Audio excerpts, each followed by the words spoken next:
మీ ఎలాంటి వ్యాపార ప్రకటనలకైనా వెంటనే మా ఛానల్ సంప్రదించండి. అందరికీ నమస్కారం. నేను శిరీష. ప్రస్తుతం మనతో పాటు ఉన్నారు ప్రముఖ ఆధ్యాత్మికవేత్త, జ్యోతిష్య పండితులు పవన్ కుమార్ శర్మ గారు. గురుగారితో మాట్లాడదాం. నమస్తే గురుగారు. శ్రీ సరస్వత్యై నమః. గురుగారు, ఈ జనవరి 23న వసంత పంచమి వస్తుంది. పైగా ఆ రోజు శుక్రవారం కలిసి వస్తుంది మాఘమాసంలో.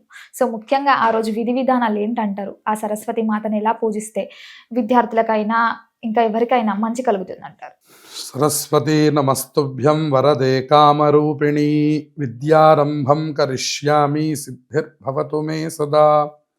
పద్మపత్ర విశాలాక్షి పద్మకేసరవర్ణిని నిత్యం పద్మాలయాన్ దేవి సామాం పాతు సరస్వతీ. శ్రీ సరస్వత్యై నమః. ప్రేక్షకులందరికీ వసంత పంచమి శుభాకాంక్షలు. ఇవాళ మనం సరస్వతి అమ్మవారి యొక్క విశేషం గురించి మాట్లాడుకుంటే, వసంత పంచమి అనేటటువంటిది అమ్మవారు ఆవిర్భవించినటువంటి రోజు. సరస్వతి అమ్మవారికి ఒక ప్రత్యేకమైనటువంటి పండుగగా చెప్తాం. అందులో సరస్వతి అమ్మవారు అనేసరికి మనకి బ్రహ్మగారి యొక్క పత్ని సరస్వతి అనేటటువంటిది కనబడుతుంది.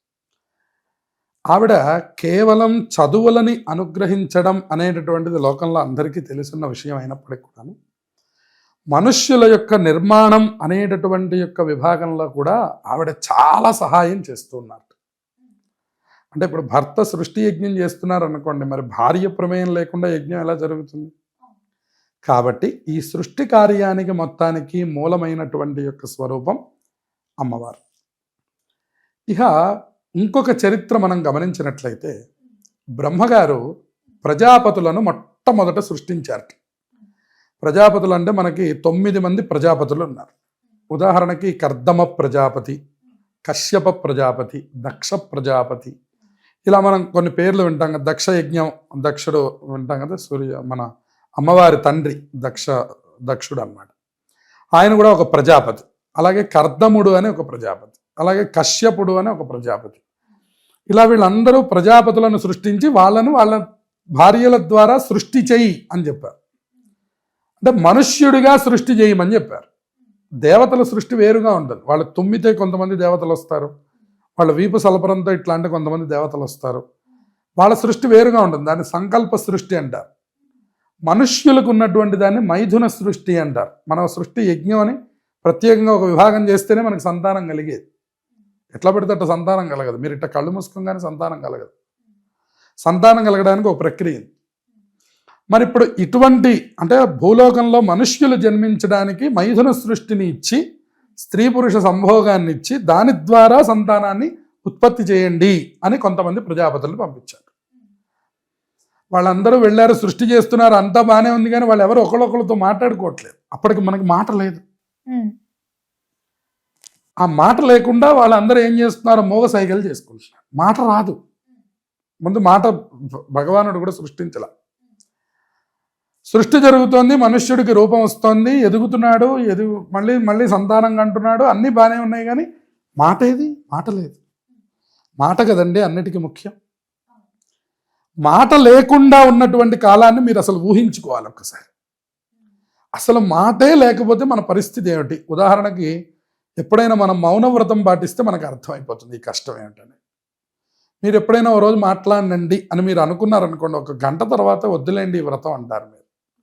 ఎందువల్ల అంటే అసలు మీరు మాట్లాడకుండా ఉండలేరు. మీరు భోజనం చేయకుండా ఉండండి అంటే ఒక పూట ఉంటారు ఉపవాసం, దానికేం ఇబ్బంది లేదు. కానీ మీరు మాట్లాడకుండా ఉండండి అంటే అది చాలా కష్టమైనటువంటి ప్రకరణం. మరి అట్లా మాట్లాడేటటువంటి యొక్క సందర్భంలో అసలు మనుష్యుడికి వాక్కు అనేటటువంటిది లేకుండా ముందర ఉన్నప్పుడు ఆ బ్రహ్మగారు సృష్టి చేస్తున్నారు, ఈ ప్రజాపతులందరూ సృష్టి చేస్తున్నారు, కానీ వీళ్ళకి వాక్కు లేదే అని విష్ణుమూర్తి చూసి బాధపడ్డారు. బాధపడి ఆయన పరమశివుణ్ణి ప్రార్థన చేశాడు. ఏమయ్యా, అసలు వాక్కు లేకుండా మనుష్యుడిని ఊహించలేకపోతున్నాం. చూడండి, కుక్కలు మాట్లాడగలవా? కుక్కలు, జంతువుల్ని మనం చూస్తుంటాం. పాపం అవి బాధపడతాయి, సంతోషపడతాయి, మరి అవి వ్యక్తం చేయలేవు. ఎందుకని? వాటికి మాట రాదు. అది బాధపడిందో మనకు తెలియదు, సంతోషపడిందో మనకు తెలియదు. తోకూపితే సంతోషపడిందని, పాపం ముడుచుకొని పక్కకు కూర్చుంటే బాధపడిందని మనం అనుకోవాలి, కానీ ఎక్స్ప్రెషన్ ద్వారా మనం తెలుసుకోవాలి, కానీ మనకి ఒక భావం తెలియడానికి మనకు అవకాశం ఉంది. అటువంటి సమయంలో పరమశివుడు ఒక అధిష్టాన దేవతని తన యొక్క శక్తి నుంచి సృష్టించాడు. ఆవిడ ఎట్లా ఉంది అంటే మనం అందరం శ్లోకం చెప్తున్నాం కదా, యా కుందేందు తుషారహార ధవళ యా శుభ్రవస్త్రాన్విత యా వీణా వరదండ మండిత కర యా శ్వేత పద్మాసన యా బ్రహ్మాచ్యుత శంకర ప్రభృతిభిర్ దేవై సదా పూజిత సామాం పాతు సరస్వతి భగవతి నిశ్శేష జాడ్యాపహ అని ఆ రకంగా ఆవిడని వర్ణన చేశారు. ఎలా పుట్టింది నిన్న అంటే ఆవిడ కుందేందు తుషారహార ధవళ. కుందము అంటే గన్నేరు పువ్వు, చూడండి మీకు బిళ్ళ గన్నేరు పూలను పూస్తుండే తెల్లటి పూలు, దాన్ని కుందం అంట. కుంద ఇందు, ఇందు అంటే చంద్రుడు. తుషారం అంటే మనకి మంచు, చూడండి తెల్లని మంచు పడినప్పుడు అది ఎట్లా ఉంటుంది. మంచుని మీరు బ్లూ కలర్లో చూడగలరా ఎక్కడైనా? మంచుని నల్లగా ఎక్కడైనా చూడగలరా? లేదు. మంచు రంగు అంటే తెల్లది అంతే. మీరు ఎక్కడికి వెళ్ళండి, మంచు అంటే తెలుపు అని అర్థం. ధవళ, ధవళ అంటే కూడా తెలుపు అని అర్థం. యా కుందేందు తుషారహార ధవళ యా శుభ్రవస్త్రాన్విత. నురగ, ఇట్లా మనం పాలు బాగా ఇట్లా పితుకుతూ ఉంటారు ఆవు దగ్గర, ఎప్పుడైనా మీరు చూస్తే ఆ పడి పడి ఏమవుతుందంటే పైకి ఇట్లా నురగ పైకి తేలుతుంది. అటువంటి తెల్లదనం అంటారు. తెల్లదనంలో నుంచి పైకి వచ్చే తెల్లదనం, దానికి నురగ మనం పేరుగా చెప్తాం. అందువల్ల ఏంటంటే అటువంటి తెల్లటి కాంతితో పరమశివుడు తన యొక్క తేజస్సు నుంచి ఆవిర్భవింపజేసి, అందుకనే మీరు చూడండి శృంగేరి శంకర మఠాల్లో ఏం చేస్తారంటే శారద చంద్రమౌళీశ్వరుడు అంటారు. శారద అంటే సరస్వతి అమ్మవారు, శారద అంటే జ్ఞానాధిష్టాన దేవత, చంద్రమౌళీశ్వరుడు అంటే శివుడు. వీళ్ళిద్దరిని అసలు ఒక చోట పెట్టడం ఏంటంటే వాళ్ళిద్దరు వేరు కాదు, వాళ్ళిద్దరు అన్న చెల్లెళ్ళు అని చెప్పి. శివుడు సరస్వతి, సరస్వతి. అట్లాగే మీరు పూరీ క్షేత్రం వెళ్ళి చూశారనుకోండి, అక్కడ ఎవరుంటారు? పూరి జగన్నాథుడు, జగన్నాథుడు, సుభద్రాదేవి, అలాగే బలరాముడు, వీళ్ళ 3 బింబాలు ఉంటాయి. అట్లా అన్నా చెల్లెళ్లతో కూడినటువంటి క్షేత్రాల్లాగానే ఇక్కడ కూడా చంద్రమౌళి ఈశ్వరుడు తన యొక్క శక్తి నుంచి తీసినటువంటి యొక్క శక్తి ద్వారా బ్రహ్మగారికి ఇచ్చి ఈవిడ వాక్కుని ప్రసాదించేటటువంటి దేవత, అంటే వాగ్దేవత ఈవిడే. కాబట్టి ఈవిడ్ని గనక నువ్వు తపస్సు చేసి ఈవిడ్ని నువ్వు పరిపూర్ణంగా పొందితే నువ్వు సృష్టి చేసినటువంటి వాడికి వాక్కుని అనుగ్రహించగలుగుతావు అని చెప్పాడు. అప్పుడు ఆయన సరస్వతీదేవిని తనలోకి శక్తిగా స్వీకరించి తనతో కొన్నాళ్ల పాటు జీవనం చేసి ఆ తర్వాత సృష్టిని ప్రారంభిస్తే మనందరికీ వాక్కు అనే సంపద వచ్చింది అని చెప్పి. కాబట్టి ఆవిడ ఎవరంటే వాగ్దేవత. శారదా శారదాంభోజవదనావదనాంబుజే సర్వదా సర్వదాస్మాకం సన్నిధి సన్నిధిం క్రియాతని. ఆవిడ ఏమివ్వాలి అంటే అన్నీ ఆవిడే ఇవ్వాలని చెప్పారు. బుద్ధిర్బలం యశోధైర్యం నిర్భయత్వం అరోగతాం అజాడ్యం వాక్పటుత్వంచ దేహిమే పరమేశ్వరి. నమస్తే శారదాదేవి కాశ్మీరపురవాసిని త్వామహం ప్రార్థయే నిత్యం విద్యాదానంచ దేహిమే అని. కాబట్టి ఆవిడ కాశ్మీరంలో ఉంది. కాశ్మీరేతు సరస్వతి. మీరు అష్టాదశ శక్తిపీఠాలు చెప్పారనుకోండి, అష్టాదశ శక్తిపీఠాల్లో సరస్వతి ఎక్కడుందండి అంటే కాశ్మీరేతు సరస్వతి, కాశ్మీరంలో ఉందట సరస్వతి అమ్మవారు. కాబట్టి అటువంటి కాశ్మీర పురవాసిని త్వామహం ప్రార్థయే నిత్యం, నిన్ను నేను ప్రార్థన చేస్తున్నాను, నాకేం కావాలంటే విద్యాదానంచ దేహిమే, విద్యని అనుగ్రహించు అని అడుగుతున్నాను. ఆవిడ విద్యలన్నిటికీ అధిష్టాన దేవత. మరి విద్య అంటే ఏమిటండి? అది చిన్నపిల్లల పనేమో కదా, మాకేంటి పని అని ఒక వయస్సు వాళ్ళు ఎవరైనా అనుకుంటారేమో. కాదు కాదు, ఈ విద్య ఈ జ్ఞానం అనేటటువంటిది అన్ని వయస్సులకి కావాలి. తప్పించి ఇదేదో చిన్నపిల్లలకి 16 ఏళ్ల లోపు వాళ్ళకి వాళ్ళు చూస్తారులే మాకేం సంబంధం అని అనకుండా అందరూ ఆ సరస్వతి అమ్మవారిని దర్శనం చేయాలి, అందరూ సరస్వతీదేవి యొక్క పూజ చేయాలి, అందరూ సరస్వతీదేవి యొక్క స్తోత్రం చదువుకోవాలి, అందరూ ఆ సరస్వతి అమ్మవారి అనుగ్రహాన్ని పొందాలి అని చెప్తున్నారు. చూడండి, జ్ఞానం లేకపోతే మనం పశువుల కింద లెక్క. ఏ వయస్సులోనైనప్పటికీ కానివ్వండి, బాగా పెద్దవారు అనుకోండి, మనతో కాస్త అసభ్యంగా ప్రవర్తిస్తే వాడు పశువు కిందే మనకి లెక్క. అదేంటండి 70 ఏళ్ళ వాళ్ళని పట్టుకొని మీరు పశువు అంటారు ఏంటండి అంటే, వాడు జ్ఞానంతో ప్రవర్తించాల, వాడు పెద్దవాడిగా వాడు ప్రవర్తించాల. వాడు అతను ఏం చేశాడంటే, మనం వెళుతున్నప్పుడు ఏదో ఒక కొండ పని చేశాడు. నేను వెళ్తుంటే కాళ్ళు అడ్డం పెట్టాడు అనుకోండి. ఉదాహరణకి నేను నడుచుకుంటూ వెళుతూ ఉన్నాను, ఓ 70 ఏళ్ళ ముసలాయన కావాలని ఏదో చమత్కారంతో కాలు ఇట్లా అడ్డం పెట్టారనుకోండి, మీరు వెంటనే ఏమంటారు? ఏమైనా నీకు బుద్ధి లేదా, వయసు వచ్చింది కానీ అంటాం మనం వెంటనే. లేదా ఒక ఆడవాళ్ళు వెళుతున్నప్పుడు ఒక వెక్కిలి నవ్వడం కానీ, లేదా వాళ్ళని చూడడం కానీ చేశాడు అనుకోండి, మనం వెంటనే ఏమంటాం? ఇంత వయసు వచ్చింది కానీ నీకేమీ బుద్ధి రాలేదు ఏమిటి అంటుంటాం. అందుకని ఇది వయస్సుతో నిమిత్తం కాదు. ఏ వయసు వాడికైనా ఆ వయసుకి తగ్గ బుద్ధి ఉండాలి. 25 ఏళ్ల వాడికి 25 ఏళ్ల బుద్ధి ఉండాలి, 75 ఏళ్ల వాడికి 75 ఏళ్ల బుద్ధి ఉండాలి. అన్ని వయసుల వాళ్ళకి బుద్ధి కావాలి. కాబట్టి బుద్ధికి అధిష్టాన దేవత అయిన సరస్వతి అనుగ్రహం అందరికీ కావాలి.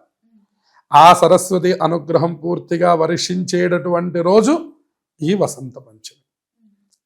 కాదు వసంత పంచమి అంటే ఏమిటండి అర్థం అంటే, వసంతుడు అంటే మన్మథుడు అని అర్థం. మన్మథుడిని కూడా ఈరోజే సృష్టించారు. సృష్టి ఈరోజే జరిగింది, మన్మథుడు ఈరోజే సృష్టింపబడ్డాడు. అసలు మన్మథుడే లేకపోతే సృష్టి ఎక్కడుందండి? మనందరి మీద మన్మథ బాణాలు పడితేనే మన తర్వాత తరాలు వస్తాయి. ఆ తర్వాత తరాలు వస్తేనే మనకి పైన విజ్ఞానం అనేటటువంటిది పెరుగుతుంటుంది. ఎందుకంటే మనుషులు అనేవాళ్ళే జన్మించకపోతే అసలు విజ్ఞానం ఎక్కడొస్తుంది? ఒక్కొక్కడిలో ఒక్కొక్క ప్రత్యేకత ఉంటుంది. మీరు చూడండి, పనిచేసే వాళ్ళల్లో పనిచేసే తీరు ఒక ప్రత్యేకత అండి. వాళ్ళు తోమినట్టు మనం తోమలేం. అట్లాగే ఒక కష్టం చేసేటటువంటి ఒక రైతు చేసేటటువంటి కష్టం మనం చేయలేం. మనం చెప్పిన 2 మాటలు వాళ్ళు ఎవరు చెప్పలేరు. ఇట్లా ఒక్కొక్కళ్ళ దగ్గర ఒక్కొక్క ప్రత్యేకత. ఈ ప్రత్యేకత ఏదైతే ఉందో అదే సరస్వతి అని చెప్పారు. అసలు నువ్వు ఏ ప్రత్యేకత లేకుండా ఉన్నావంటే నీకు సరస్వతీదేవి అనుగ్రహం లేదని అర్థం అని చెప్పారు. అందుకని నీలో కూడా ఇవాళ నుంచి ఏదైనా ఒక ప్రత్యేకత కావాలి అంటే నువ్వు ముందు సరస్వతి అమ్మవారిని పూజ చేయి. సరస్వతి అమ్మవారి అనుగ్రహం ఈ వయసు వాళ్ళకి ఆ వయసు వాళ్ళకని లేకుండా అందరూ పూజించి సంపాదించాలి. విశేషించి విద్యా సంస్థలు ఇవి బాగా ప్రచారం చేస్తూ ప్రతి విద్యా సంస్థల్లోనూ ఈ వసంత పంచమి రోజున అందరి చేత సరస్వతి స్తోత్రములు చదివించడం, సరస్వతీదేవి శ్లోకములు చదివించడం, కుదిరితే 2 మాటలు సరస్వతీదేవి గురించి తెలియజేయడం, దీని ద్వారా పిల్లలకి సరస్వతీదేవి యందు భక్తి పెరగడం. మనం ఏదో పరీక్ష వస్తేనో ఎప్పుడైనా కష్టం వస్తేనో వెళ్ళి అమ్మవారికి దండం పెడతాం. అమ్మ నాకు అన్ని గుర్తుండాలి తల్లి, నాకు అన్ని గుర్తుండాలి తల్లి. అట్లా చక్కగా వాళ్ళకు కూడా ఆ సరస్వతీదేవి యందు అవగాహన కల్పిస్తే, ఆ సరస్వతీదేవి యొక్క ఆరాధన నిత్యం చేసినట్లయితే వాళ్ళకి మంచి వాక్కు కలుగుతుందని చెప్పారు, మంచి బుద్ధిశక్తి కలుగుతుందన్నారు, మంచి మేధాశక్తి కలుగుతుందన్నారు. అన్ని వయసుల వాళ్ళకి ఇవన్నీ కావాలండి. బుద్ధి కావాలి, మేధాశక్తి కావాలి. మనం కూడా కొన్ని విషయాలు మర్చిపోతూ ఉంటాం. వయసుతో సంబంధం లేదు. 35 ఏళ్ళ అతను అయ్యయ్యో నేను ఇంట్లో మర్చిపోయి వచ్చానండి, మీ గురించి ప్రసాదం తెస్తానన్నాను కానీ ఇంట్లో మర్చిపోయి వచ్చాను. 35 ఏళ్ళు ఆయన మర్చిపోతే ఎలా సాధ్యమవుతుంది మనకి? అంటే నువ్వు ఇదే మర్చిపోయావంటే నువ్వు జీవనం ఎట్లా చేస్తావు? అంటే ఏ వయసు వాడికైనా మేధాశక్తి కావాలి. 16 ఏళ్ల వాడికి కావాలి, 36 ఏళ్ల వాడికి కావాలి, 96 ఏళ్ల వాడికి కూడా కావాలి. ఎవరికైనా మేధాశక్తే అందరికంటే గొప్పది. దాని ద్వారానే మనం మనుష్యులు అని గుర్తింపబడతాం. లేదంటే పశువులకి మనకి తేడా ఏం లేదు.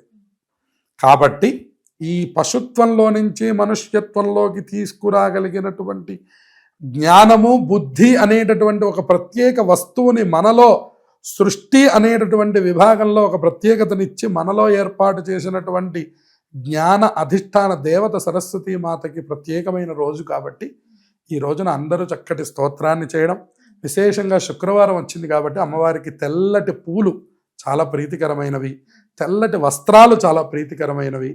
అటువంటి తెలుపు రంగులో ఉన్నటువంటి యొక్క ద్రవ్యములను అమ్మవారికి చక్కగా సమర్పించి పటికి బెల్లం నైవేద్యం పెట్టి పాలతో కూడినటువంటి యొక్క పాయసమును తయారు చేసి, బెల్లం వేయకుండా పంచదార వేసి నైవేద్యాన్ని తయారు చేసి చక్కగా తీయగా ప్రసాదాన్ని నైవేద్యం పెట్టి, ఎందుకంటే సరస్వతీదేవికి కూడా వీరభద్రుడు దంతములను తీసేశారట. ఎందుకు గురుగారు? దక్షయజ్ఞ సమయంలో సరస్వతీదేవి కూడా వెళ్ళి ఆ సభలో కూర్చొని, అప్పుడు వీరభద్రుడు వచ్చి అందరినీ చల్లాచెదురు చేసి అందరినీ కొట్టాడు. ఆయన సూర్యభగవాను కొట్టాడు, సరస్వతి అమ్మవారిని కొట్టాడు. సరస్వతి అమ్మవారిని కూడా దవడ మీద కొడితే ఉన్న పళ్ళన్నీ ఊడిపోయినాయట. ఆవిడకి పళ్ళు లేవని చెప్తుంటారు. అందుకని ఏంటంటే ఈ పళ్ళు లేరు కాబట్టి వాళ్ళకి పాయసం చాలా ప్రీతికరం. అటుకుల పాయసం, ఇట్లా అన్నపరవాణం ఇవన్నీ కూడా తయారు చేసి అమ్మవారికి చక్కగా నైవేద్యం పెట్టడం, రవ్వ లడ్డూలు నైవేద్యం పెట్టడం, ఇలా తెలుపు సంబంధంగా అమ్మవారికి చక్కగా తెల్లటి పూలతో పూజ చేయడం, తెల్లటి వస్త్రాలు ధరించడం, తెల్లటి వస్త్రాలు అమ్మవారికి సమర్పించడం, ఆ రోజున తెల్లటి పూలు తెల్లటి పదార్థాలు అన్నీ కూడా తెచ్చి చక్కగా కనుక నైవేద్యం పెట్టి అమ్మవారిని ప్రసన్నం చేసుకున్నట్లయితే ఈ సంవత్సరం మొత్తము కూడా మనకి చక్కటి బుద్ధిర్బలం యశో ధైర్యం నిర్భయత్వం అరోగతాం అజాడ్యం వాక్పటుత్వం చ అన్నారు. అజాడ్యం అంటే బద్ధకం. మరి విద్యార్థులకి మొట్టమొదటి శత్రువు ఏది అంటే బద్ధకమే. వాడు చూడండి, వాడికి అన్ని అవకాశాలు ఉంటాయి కానీ వాడు చదువుకోడు. ఈ చదువుకోపోవడానికి 2 పేర్లు పెడతాం, ఒకటి బద్ధకం, 2 నిర్లక్ష్యం. బద్ధకంతో చదువుకోడు, నిర్లక్ష్యంతో చదువుకోడు. ఈ 2 పోవాలి అంటే, ఈ అజాడ్యం పోవాలి అంటే అమ్మవారి అనుగ్రహం కలగాలి. అలాగే వాక్పటుత్వంచ, మేము ఇవాళ మాట్లాడుతున్నాము అంటే మాకు అమ్మవారి అనుగ్రహం. అమ్మవారి అనుగ్రహం లేనిదే అసలు లోపల నుంచి మాట బయటికి రాదుట. అందుకే మనకి కాంచి కామకోటి పీఠాధీశ్వరుల చరిత్రలో మనకి చెప్తూ ఉంటారు, అమ్మవారు వెళ్ళిపోతున్నటువంటి గజ్జల శబ్దం వినపడుతూ ఉన్నదిట. ఒక 2 కవులు చక్కగా అలా కూర్చున్నారట. కూర్చుంటే ఇప్పటికీ మీరు వినొచ్చు, కాంచీపురంలో ఈ నమ్మకం బాగా ఉంటుంది. అమ్మవారి గజ్జల శబ్దం రాత్రి అర్ధరాత్రి పూట వినపడుతూ ఉంటుంది. కాంచీపురంలో చాలా ప్రత్యేకంగా అమ్మవారు ఇప్పటికి కూడా తిరుగుతూ ఉంటారని ప్రతీక. సరే, ఒకానొక సందర్భంలో వీళ్ళు అర్ధరాత్రి కూర్చొని ఉన్నటువంటి సందర్భంలో ఆ కామకోటి అమ్మవారు, కామాక్షి అమ్మవారు చక్కగా నడుచుకుంటూ వెళ్ళిపోతున్నారు. వెళ్ళిపోతుంటే ఆ వెళ్ళిపోతున్నటువంటి సందర్భంలో ఆ కూర్చున్న వాళ్ళిద్దరిని చూసేసరికి అమ్మవారికి చక్కటి ఆనందం కలిగింది. కలిగి ఆయన నోట్లో ఉన్నటువంటి పిడచ తాంబూల చర్వణం చేస్తున్నటువంటి ఆవిడ, వాళ్ళిద్దరూ మూగవ. వెంటనే ఒకడికి అందిస్తే ఛీ ఆడదాని ఎంగిలి అన్నట్ట ఒకడు. వెంటనే పక్కనున్న అతను అమ్మా నాకు అనుగ్రహించు అనగానే ఆ పిడచ తానే తీసి నోట్లో పెట్టేసింది. వెంటనే ఆయన 500 శ్లోకాలు చెప్పారట. దాన్నే మనం మూక పంచశతి అంట. కారణపరచిద్రూపా కాంచీపురసీమ్ని కామపీఠగత కఠిన స్తనభరణమ్రం కైవల్యానందకందమవలంబే అని మనకి 5 శతకాలు చెప్పారు. 500 శ్లోకాలు చెప్పారు. ఆర్యా శతకం, మందస్మిత శతకం అని చెప్పి మొత్తం 5 రకాల 5 శతకాలు 500 శ్లోకాలు చెప్పి ఆయన మళ్ళీ అన్నారట, అమ్మ ఈ వాక్కుని తీసేసేయి తల్లి. అదేమిట్రా అంటే, అమ్మ ఈ వాక్కుతో ఇంత గొప్ప శ్లోకాలు చెప్పి మళ్ళీ నేను ఏదైనా అసంబద్ధమైన మాటలు మాట్లాడి అబద్ధాలు చెప్పి లోకంలో నేను ఏదైనా ఒక తప్పు చేస్తే నువ్వు ఇచ్చిన వాక్కుకి విలువ ఉండదమ్మా. నువ్వు ఇచ్చిన వాక్కుకి తగిన న్యాయం నేను చేసేసాను నీ అనుగ్రహంతో, కాబట్టి ఇంకా నువ్వు ఈ వాక్కుని తీసేసేయమన్నారట మూక కవి. కాబట్టి దాన్ని మూక పంచశతి అంటారు. అందుకని అమ్మవారి అనుగ్రహం కనుక ప్రసరిస్తే అట్లా ప్రసరిస్తుంది. సద్యకాలంలో ఆ అర్ధరాత్రి పూట 12:30 నుంచి 4 గంటల లోపల ఆయన 500 శ్లోకాలు చెప్పగలిగాడంటే సరస్వతి అనుగ్రహం మన మీద కలిగితే మనం ఎంతటి వాళ్ళం అవుతాం అనే విషయాన్ని మనం అందరం గ్రహించుకొని ఆ సరస్వతి అమ్మవారు అందరికీ నిశ్శేష జాడ్యాపహ అని, ఎవ్వరికీ కూడా జాడ్యం అనేటటువంటిది లేకుండా, జాడ్యం అంటే బద్ధకం, జాడ్యం అంటే ఆలస్యం, జాడ్యం అంటే నిర్లక్ష్యం, ఇవన్నీ కూడా పోయి అది నిశ్శేషం అన్నాడు అనమాట. శేషం లేకుండా తుడిచిపెట్టుకుపోయి అందరూ పరీక్షల్లో అభివృద్ధిని సాధించాలి. అందరూ కూడా వారి పనుల్లో వాళ్ళు ఉత్తీర్ణతని సాధించాలి. అందరూ వాళ్ళు తత్కాల బుద్ధిని ప్రదర్శించి చక్కగా రాణించాలి. ఏ వయసు వాళ్ళైనా సరస్వతీదేవి యొక్క దివ్య అనుగ్రహ కటాక్షములను పొంది సమస్త జనులు సంతోషంతో వర్ధిల్లాలి. గురుగారు మొత్తం మీద వసంత పంచమి విశిష్టత తెలియజేశారు. ధన్యవాదాలు. శుభమస్తు.